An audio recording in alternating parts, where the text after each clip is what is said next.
అందరికీ నమస్కారం. ఓం శ్రీ గురుభ్యో నమః. భగవద్గీత అర్జున విషాద యోగము మొదటి అధ్యాయము 14వ శ్లోకం. తతశ్వేతైర్హయైర్యుక్తే మహతి స్యందనే స్థితౌ మాధవః పాండవశ్చైవ దివ్యౌ శంఖౌ ప్రదద్మతుః. పిమ్మట తెల్లని గుర్రములు కలిగిన గొప్ప రథమునందు కూర్చుని ఉన్న శ్రీకృష్ణార్జునులిరువురును తమ తమ దివ్యములగు శంఖములను గట్టిగా ఊదిరి.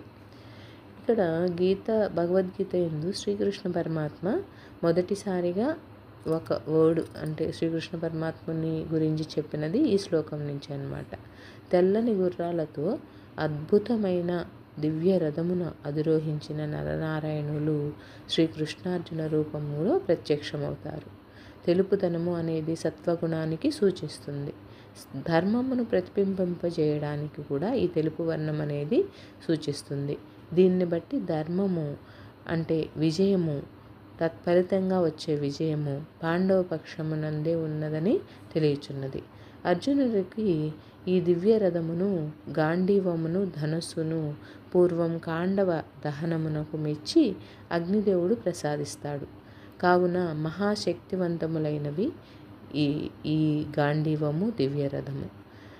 తెల్లని గుర్రములు 4ను గంధర్వరాజుకు చిత్రరథుడు బహుమతిగా వసంగుతాడు. ఇవి ఆయన వసంగిన 100 గుర్రాలలోనివి అన్నమాట.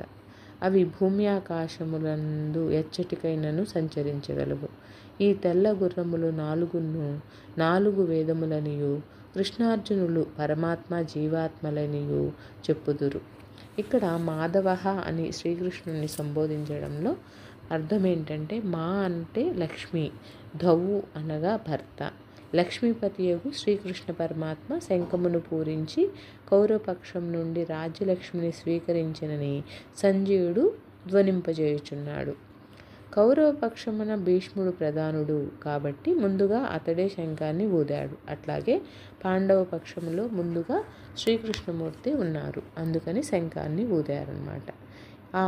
వారే ఈ పక్షంలో ప్రధానులు, తక్కిన వారందరూ నిమిత్త మాత్రులని ఇక్కడ మనకి స్పష్టమవుతుంది. ఓం శ్రీ గురుభ్యో నమః.